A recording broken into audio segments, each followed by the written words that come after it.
Hello and welcome back to Bandits Ballads. Throughout the first 15 chapters, Balon Blacktyde went from starving looter to feared raider to eventually crowning himself Bandit King of Calradia. But the title of King is just that, a meaningless title, and to bring meaning to it, it's going to take a great deal of strength. Not that of one person, but of an entire army. To put it simply, we need enough strength to conquer a town so that the Ironborn have a permanent foothold on this continent, as well as a center from which their conquest can potentially begin. For now, let's take a look at what we have. 1.25 million dinars, 200 men, half of whom are wounded and unable to fight, and a less than ideal food situation. We're also officially at war with 4 of the main factions, all of whom require me to pay a daily tribute of 2,000 dinars if I want to make peace. I don't, but if that were to change, I'll first have to cause some damage to my enemies and at the very least get them to lower their demands. At most, we could beat them so hard that they'd be the ones willing to pay 2k per day, if not more. In fact, one of my soldiers suggested we do just that. Bully all the factions until they offer to pay us an outrageous tribute, and once we're sitting pretty on 100 million dinars and all the other kingdoms are bankrupt, then we can make a play and wipe them out, taking over the entire continent in the process. Not a bad plan. If we had a formal hierarchy, this soldier would have definitely earned a promotion.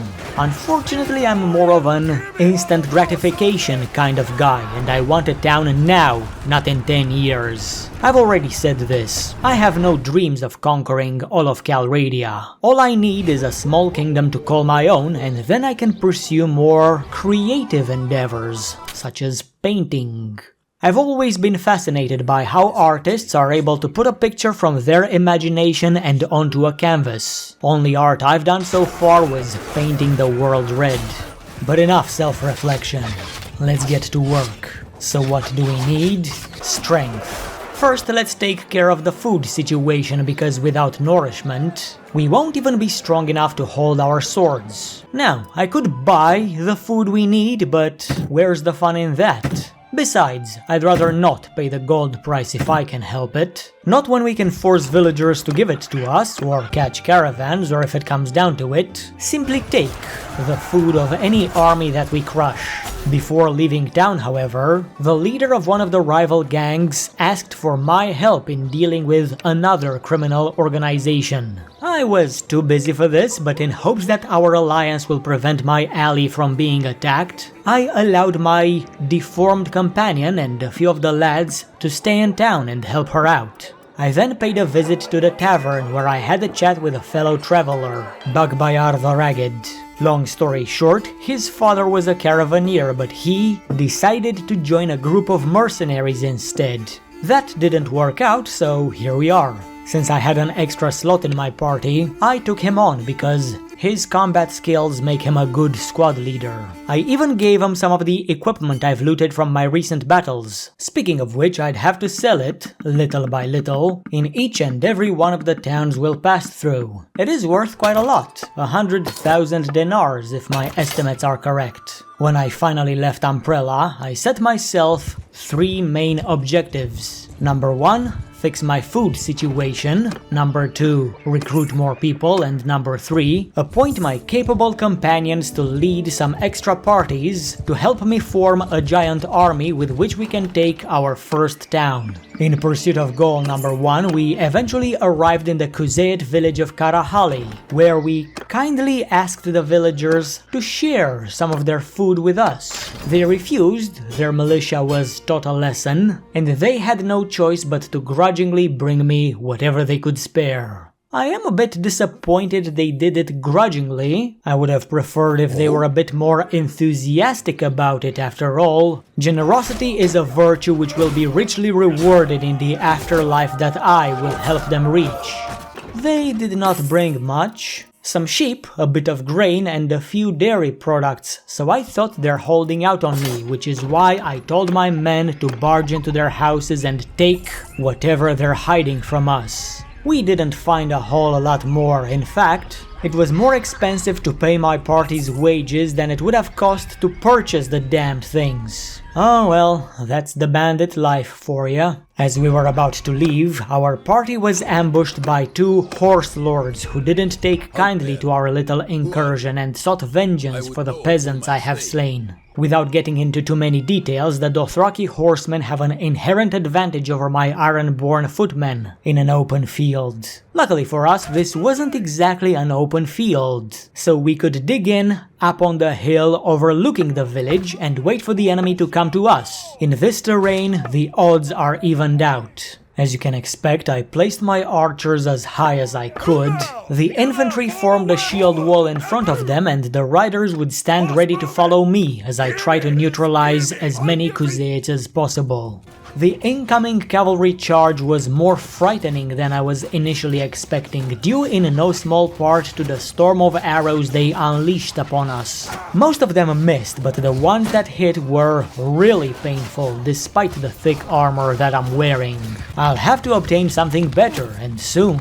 Even so, I still managed to make myself useful on the battlefield, impaling 10 enemy horsemen on Svana's lance, including one of the Khan's guards. But when I caught a glimpse of their banner bearer, bloodlust overtook me and I ignored everything else in an attempt to strike him down and crush the enemy's morale, a plan which eventually bore fruit. A bitter fruit, however, because just as the standard was dropped, another rider came by and picked it up, so naturally, I wanted to slay him as well. Unfortunately, my horse got skewered to death, and before I could do anything about it, I received the same treatment, except the death part. You're not getting rid of me that easily. As I was drifting in and out of consciousness, I caught glimpses of my men doing all sorts of stupid mistakes, such as running to the left and to the right and to the left and to the right while the enemy bowmen filled them with arrows. They all would have probably been shot to death were it not for one of my marksmen landing a lucky shot through a Khuzait's eye,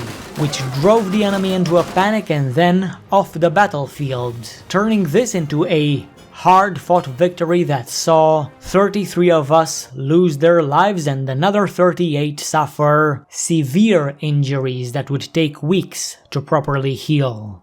When it was all said and done, the 2 lords were captured and then each Ironborn took his share of the spoils. My share contained some arm guards that are slightly better than the ones I had till now. I wish I've gotten a chestplate instead. That would be a lot more helpful against incoming projectiles, but maybe next time.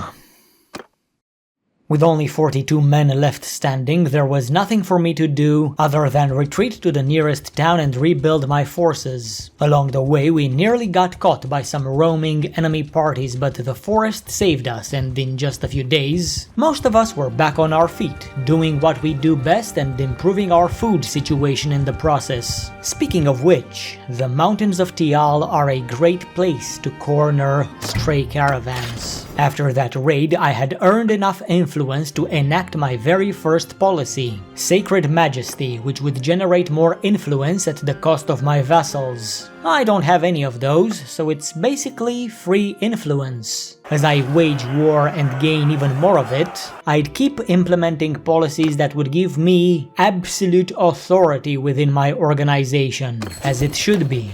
Royal Guard and noble retinues allow me to field more soldiers, castle charters would make upgrades cheaper to purchase, and bailiffs would maintain the law and severely punish crime in the cities that I rule. 1 criminal at the helm is enough, I'd say. There's no need for more. Just getting this out of the way now so I don't need to speak of it later. But I still needed to build a massive army, so I decided to set course towards the heartland of Sturgia because there's a couple of employment centers there that attract reavers, and as you know, I'm on a Sea Raider recruitment regimen. I see raiders, I add them to my gang, but these days, there's not enough bandits to fill my ranks, so I'd also need to recruit a bunch of village lads from whatever settlements we pass through. When my warband had more men than I could manage, I appointed my horse thief to lead another party, giving him a nice amount of soldiers to keep him company, and with his help, I created my first army. But this was only the beginning, so we continued heading west in search for more recruits.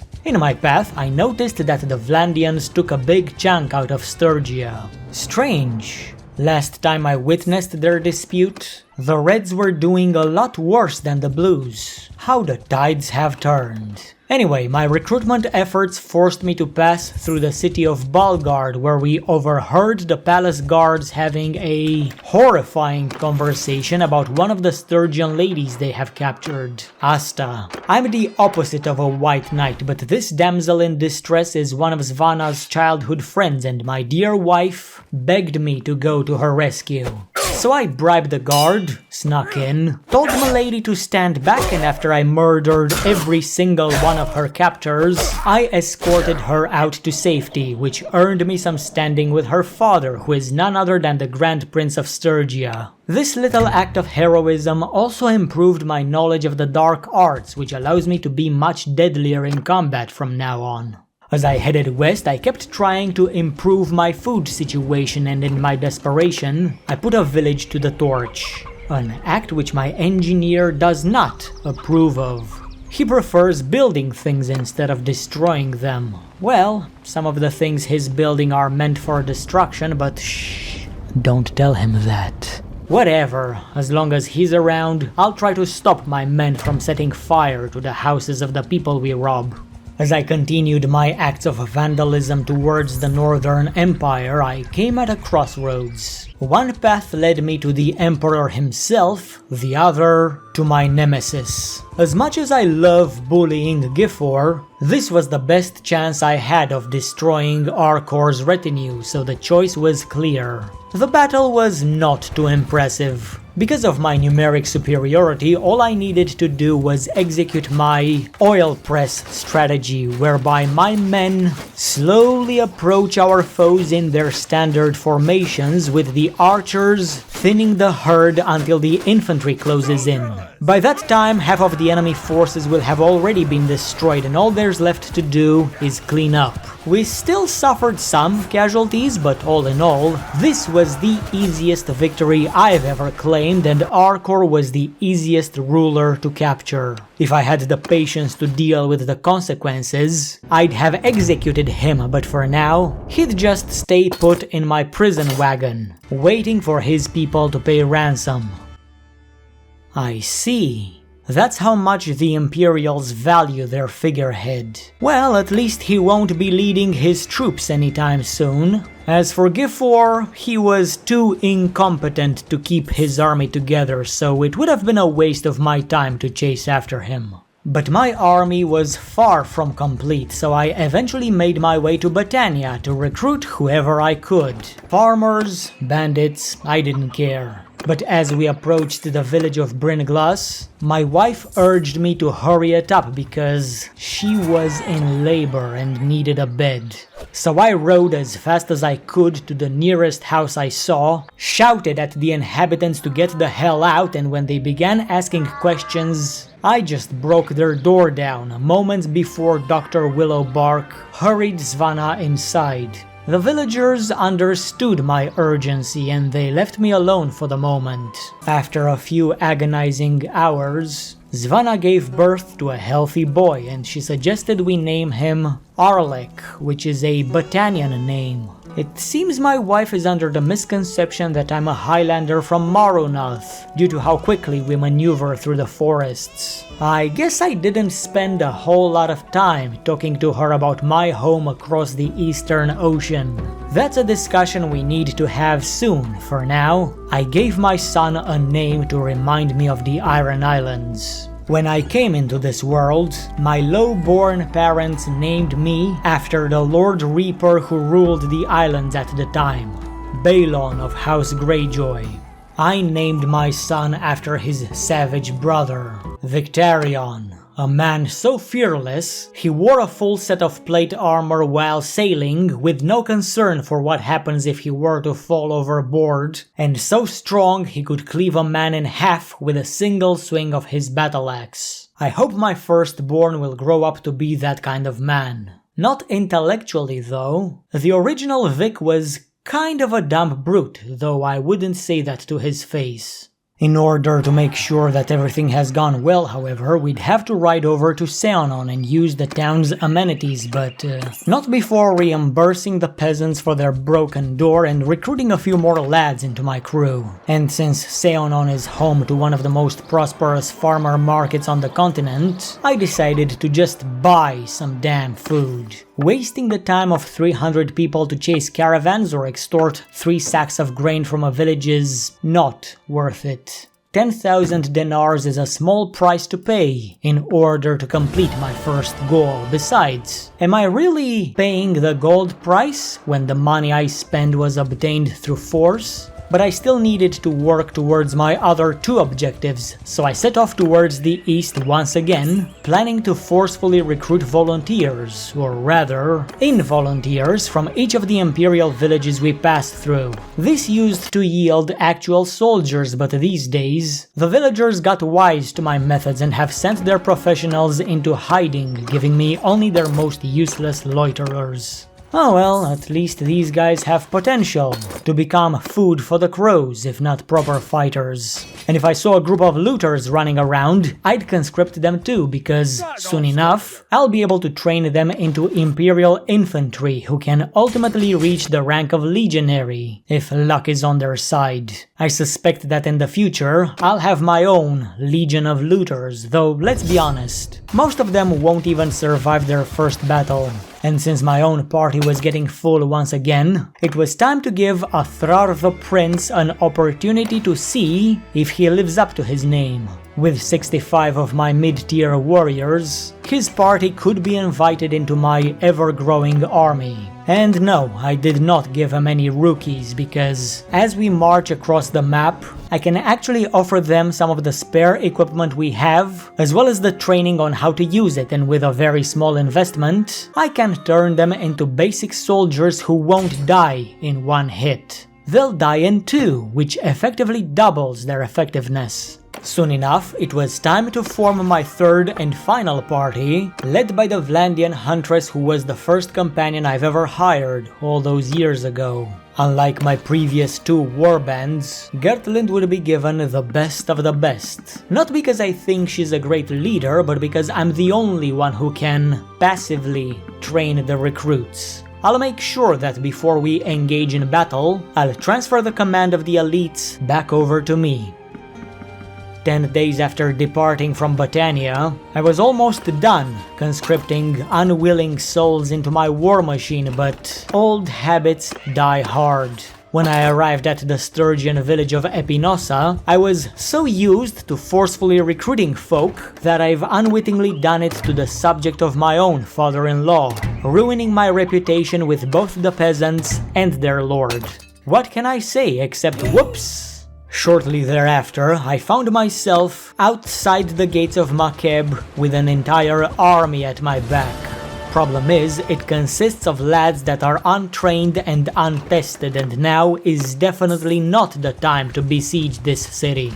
Nah, for now I'd just travel south, plundering all the villages in my path and eventually finding some fights for my men to get a bit of practice. It didn't take long until we found what we were looking for, when we stumbled upon the poorly defended Kuzeit fortress of Akiser, which is garrisoned by a mere 180 men, only a third of whom are proper soldiers. So we started building the siege equipment, but in the meantime, enemies came to the defense of this castle. Not Kuzeits, but Southern Imperials, and when they gathered a large enough group, they launched their offensive. We still outnumbered them, but because my lads were inexperienced rookies, the odds didn't favor anyone in particular. Even so, I believed in my numeric superiority, and for this reason, I didn't bother with any fancy tactics. Just the one you're thoroughly familiar with, which I've been using since I landed on this continent. Us Ironborn are simple creatures. Once we find something that works well enough, we have no reason to try anything else, though maybe I should. Perhaps if I used a different strategy against the Kuzeits that attacked us earlier, more of my men would have survived, but what's done is done.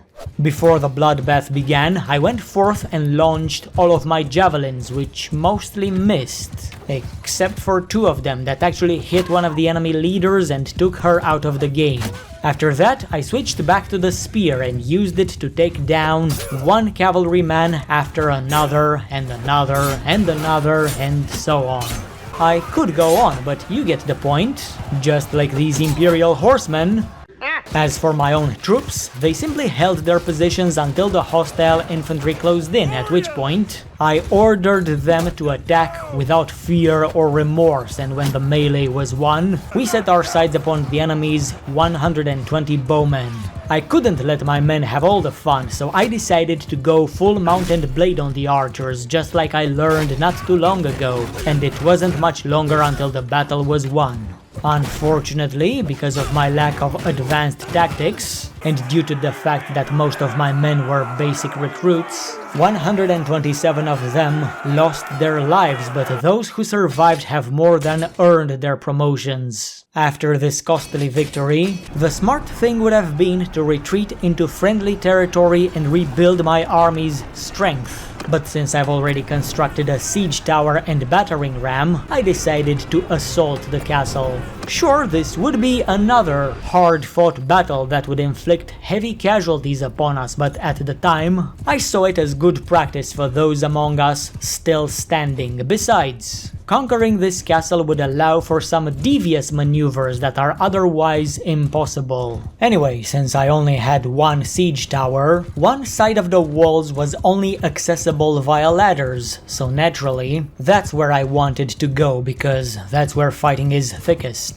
But when I got close, I realized that the curvature of the wall would allow the defending archers to shoot me from all sides, and I would have never made it to the top without looking like a porcupine, so I changed my mind and retreated to one of the barricades we've set up. From there, I'd attempt to shoot down the enemies off their walls with my badass crossbow, but so far, I've only used this thing against looters, so I can't say I actually managed to hit anyone.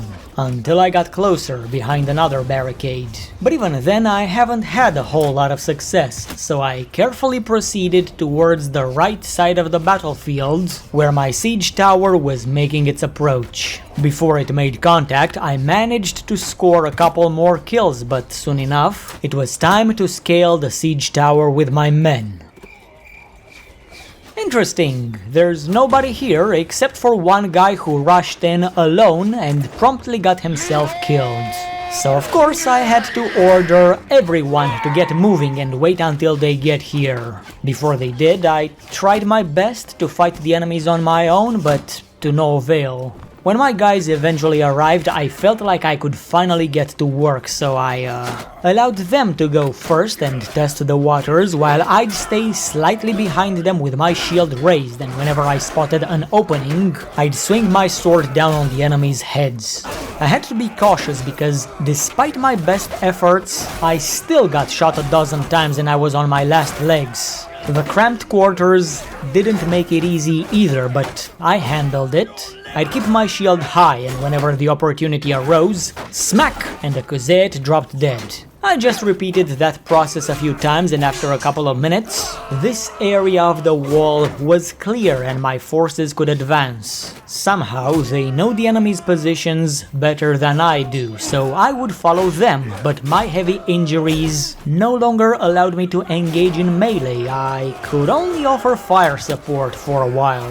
That worked pretty well, and as my men continued to charge, I took a detour to check another section of the wall and remove any enemy presence that could potentially outflank us. Eventually I reached a dead end atop of an archer tower which had a really good position for me to shoot at the enemy, and an ammunition barrel which refilled my crossbow quiver. Why the Kuzets stockpile bolts in there is not for me to question. In fact, I am grateful they are so thoughtful, because that allowed me to score 3 more kills, and when I was done, I continued to follow in the footsteps of my men. The area should be clear by now. After walking for a while and realizing that, as much as I wanted to avoid it, I still looked like a porcupine, I eventually spotted a couple more enemy archers on the wall, so I aimed my crossbow at one of them, unaware of the fact that his buddy was lining up a shot towards me. He was luckier and I fell unconscious.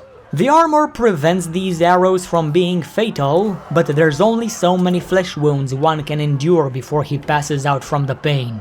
It's a good thing that by that point, the enemy's morale has already been crushed and they focused more on fleeing with their lives rather than fight. And with this victory, we can add another successful siege to our list of epic deeds, but as predicted, it has extracted a heavy toll. 94 deaths and 138 injuries. Only 61 of my men were left standing ready for another fight. The rest of us would have to wait for our injuries to heal. It was a good thing that the castle dungeons were occupied by 66 soldiers who offered to join up and take revenge upon their captors. Now, I could have taken everyone back into friendly territory and rebuild our forces over there before we get back to fighting, but in our current condition we're too slow to outrun the Khuzaits and too wounded to put up a fight, so the smartest thing I could have done after my string of stupid decisions was to stay put and wait inside the castle. While we're holed up in here, we can probably stand against a force of 500, and it will take time for the Khuzaits to assemble a reclamation army that large. It took just one day for most of my men to recover from their injuries, and since we were now in fighting condition, we left the safety of this castle to run to the defense of my newly acquired village. The Khuzaits were killing their own people as punishment for getting conquered by me. That doesn't sound like justice. I did not care about their well-being, but raiding parties tend to get disorganized, something I'm personally familiar with, which means they're easy to catch. For some reason, that was not the case this time around and the raiders were able to make their escape, but in my absence, the castle was being besieged by a party of nomads. Since I only left behind a skeleton crew to keep the gates closed and no real defenses, these lads were 100% sure they could take the castle. They could, sure, if I left them unattended, but I am a gracious host and decided to offer them the hospitality they deserve. In less than 4 minutes, they were killed to the last man. Well, some of them were merely wounded, and the rules of war forbid me from executing each and every one of them, but you know how I feel about technical details. Let's just assume I left them for dead. The loot was also pretty decent. I think I can get 20,000 dinars for this at least, and that's for a fight that required very little effort on my part. After that battle, I rode back to the defense of my village, but Chagan's raiders quickly reorganized and managed to elude us yet again. And when I received news that my castle is under siege once more, I went by to take a look, hoping to execute another devious maneuver. This time around, however, it's not just a single party. It's an entire reclamation force, so my shtick won't work. And while I was away, Chagan decided to raid my village once more without being familiar with Blacktyde lore. Does he not know that third time's the charm? It always has been, and this time I caught him in the act. No more running away for him. And because I outnumbered him 3.5 to 1, I didn't even bother joining the fight. Maybe I should have, because somehow, for every Khuzait we killed, we lost one man. He must be a brilliant tactician. Even so, it was worth it, because as we were looting the battlefield, one of my men brought me the bronze lamellar, previously worn by a Khuzait lancer that was just as tall as me. Finally, some decent armor. Perhaps now I won't be falling unconscious in half the battles I fight. I also found some master-crafted gauntlets, so I claimed those as well, as I did with everything else that was brought before me. Another good haul, if I say so myself. So it seems that in a weird turn of events, I was eventually rewarded for stubbornly besieging that castle when every logical fiber of my being was telling me to retreat. And that was not my only reward. Soon after, I managed to catch Chagan's father, the Khan himself, who, unlike his son, did not put up much of a fight. Now I could ransom all the nobles I have captured and get about 40,000 dinars, but keeping them away from the chessboard, even for a limited time, is worth a lot more than that, so no. The only ones who got to taste freedom were the rank and file. Not as expensive as the nobles, but their families missed them and they paid well enough. But due to attrition, my army was at half its maximum capacity, so it was finally time to return to friendly turf and rebuild my strength. After a few days of recruiting whoever I could, I decided it was time for that training trick I've alluded to earlier. In case you forgot, let me remind you how soldiers earned their promotions in our organization. We travel a lot, we banter, we train whenever we got the time, and when we catch a weaker enemy, we loot them. I get my share, the men get theirs, then they sell their stuff wherever they can and use the funds to buy some gear that fits them. When they feel properly trained, they even wear their new equipment into battle. But they don't need to wait for fights in order to get training. I can teach them some tricks myself, and I can speed up their promotions by simply donating them a portion of my personal loot. But my donations are distributed equally amongst all of my men, which makes no difference to the upper echelons of my army, while at the same time robbing the new bloods of their much needed promotions. So to expedite the process, I simply send all proper soldiers under the command of one of my companions, while keeping all the recruits, looters and volunteers to myself. And then I make it rain, and just like that, in mere moments, I turn a bunch of useless rabble into a bunch of useless rabble with shields or bows or other fancy equipment that serves us better than farming tools. And when that's done, I send them with my companions while the veterans return under my command. Easy peasy lemon squeezy. After a couple weeks of recruitment, I eventually received news that my street in Umbrella was being attacked by a rival gang led by, the lady I just helped in the beginning of this chapter. How rude! Since I was in the vicinity anyway, I decided to pass by and have a little chat with her. She started out with a compelling argument, but as a highly skilled orator, I knew just what to say to make her doubt herself and amend her statement. In the end, I won the debate, as expected, and when I was done with that, I set course towards the city of Makeb.